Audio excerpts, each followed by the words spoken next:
It has somewhat become a habit of our politicians to utter absolute nonsense and think they will get away with it every single time. Ever since Operation Sindoor, we've come across multiple absurd comments from across party lines, be it Congress or BJP or any other political party. And joining this list is Karnataka BJP MLC, Mr. Ravi Kumar. The leader of opposition in the Legislative Council targeted Kalaburgi Deputy Commissioner Fauzia Tarannum, calling her Pakistani. The BJP leader further suggested that she may have come from Pakistan, leading to widespread outrage. Following this backlash, the MLC has apologized now, but still he has been booked for his remarks. The IS bodies have also voiced strong demands for action against the BJP MLC, saying such slurs cannot be tolerated in public discourse. Congress party has called out the Bharatiya Janata Party, terming their neta's remarks communal and unacceptable. Chief Minister Siddaramaiah has accused the MLC of trying to promote enmity. ದ್ವೇಷ ಉಂಟಾಗ್ತಕ್ಕಂಥ ಹೇಳಿಕೆ ಆ ಅಮ್ಮನಿಗೇನಾಗಲ್ಲ ಮನುಷ್ಯನಿಗೆ, but ಜನರಲ್ಲಿ ದ್ವೇಷ ಉಂಟು ಮಾಡ್ತಕ್ಕಂಥ ಒಂದು ಹೇಳಿಕೆ. ಅದಕ್ಕೋಸ್ಕರನೇ ಪೊಲೀಸ್ನವರು ಅವ್ರ ಮೇಲೆ ಕ್ರಿಮಿನಲ್ ಮೊಕದ್ದಮೆ ದಾಖಲು ಮಾಡಿದ್ದಾರೆ. So today, of course, it is Ravi Kumar. It was someone else before him and someone else before that neta. Should political parties continue to tolerate this or take a stringent action and sack netas who cross the Lakshman Rekha and set an example? Now, this is the question we took to the public. Listen into the reactions coming in. जो अगर जिन्होंने सेनाओं ने जो पाकिस्तान पे अगर हमला किया, अगर हम लोग कोई भी विपक्षी पार्टी हो, चाहे कांग्रेस हो, चाहे सपा हो, चाहे भाजपा हो, हमें देश की सेनाओं पे कोई भी बात नहीं उठानी चाहिए, क्योंकि हमारी देश की सेना अगर मजबूत होगी तो ही हमारा देश मजबूत होगा। और ये ऐसे तंज कसते हैं, इसीलिए विदेशी ताकतें हम लोग पे हमला करती हैं। देखिए, पार्टी कोई भी हो, चाहे बसपा हो, चाहे कांग्रेस हो, चाहे भाजपा हो, चाहे आप पार्टी हो, चाहे आज़ाद समाज पार्टी, कोई भी पार्टी हो, अगर सेना के लिए गलत टिप्पणी करी जा रही है तो बिल्कुल गलत है। और इस चीज़ के लिए जितने भी पार्टी वाले हैं, इस चीज़ की ऐसा कमेंट ना करें, सोचना चाहिए पार्टी को। चाहे वो किसी भी पार्टी के नेता हों, जो देश के खिलाफ बोले, सेना के खिलाफ बोले, वो देशद्रोही है, चाहे वो जो भी हो।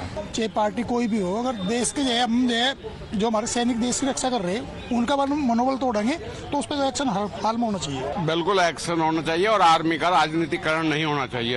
आर्मी का राजनीतिकरण देश का दुर्भाग्य है। बिल्कुल बर्खास्त करना चाहिए और सजा होनी चाहिए। करो, डिसमिस करो उनको, खासदार कर उनका इस्तीफा ले लो। कुछ होना मांगते हैं ना, ऐसा गलत बात है।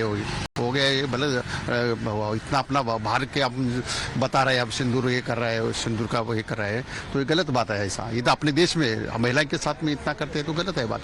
I think whatever the Indian government has taken up the action, like it's perfectly right. Whatever the internal guys are saying, let it be. Only I would like to request the Indian government, whenever such things happen, like the Pakistan attacks us or do some terrorist activity, I could say one thing: they are the terrorists. Pakistan is one of the terrorist state. So whenever they take any action against us, retaliate them immediately. जो पहलगाम सिंदूर जो हुआ, जो मोदी जी ने किया, वो आप political रहो, non political रहो, कुछ भी कौन से भी पार्टी के रहो, उन्होंने बहुत अच्छा किया। पाकिस्तान को जो जवाब दिया वो देना ज़रूरी है। इतने साल से अपन पाकिस्तान अपने साथ क्या कर रहा है और हम कैसे उनसे ये कर रही है, वो पूरे जग को मालूम है। और अभी ये होने के बाद अगर उनके सांसद अगर बोल रहे हैं तो मुझे पहला आपको सवाल मेरे को पूछना है आपसे कि वो रियल में सांसद है क्या? ये वृत्ति है, ये वृत्ति बहुत बेकार है। अपना देश आज किस लेवल पे है, मैं किसी पार्टी वाला नहीं हूँ, पर जो मोदी जी ने किया वो बहुत अच्छा किया। और जो सांसद है उनको मैं बोलता हूँ, उनको भारत देश में भी रहने का अधिकार नहीं है।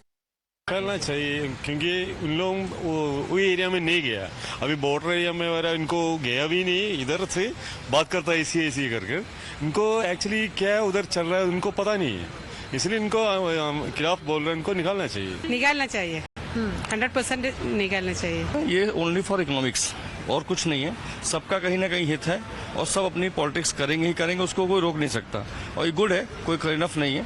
जिसका वोट परसेंटेज जितना होगा इकोनॉमिक्स मतलब पॉलिटिकल्स में, वो अपना सत्ता बनाएगा। जिसका नहीं होगा वो सत्ता नहीं बनाएगा। पब्लिक उनको खुद ही शेक कर देगी। और करीबन 40 इयर्स आगे बढ़ गई चीजें। अब वो चीज़ नहीं रह गई, जैसे जो गजवाए हिंद जो चल रही थी ना, वो चीज़ 40 ईयर्स पीछे आगे चली गई अब इस वजह से। तो ये अपने आप ये 40 साल आगे की प्लानिंग कर रहे हैं, जो ये बोल रहे हैं वो 40 ईयर्स आगे सोच के चल रहे हैं, वो आज की नहीं चल रहे हैं। तो ना हम उनको निकाल सकते हैं, क्योंकि जिसके लिए वो बोल रहे हैं ना, वो लोग उनके वोटर्स हैं, वो उनके लिए बोल रहे हैं ना कि वो आपके लिए बोल रहे हैं या हमारे लिए बोल रहे हैं। We call this nation as Bharat Mata, not Bharat Man or something like that, right? Woman is a main great human being in this India. So whoever is speaking bad about woman, so they should be sacked. It's a rule is a rule, even to a fool. Whoever has done that, they need to. With that, we're slipping into a very short break. There's a lot more lined up on the other side.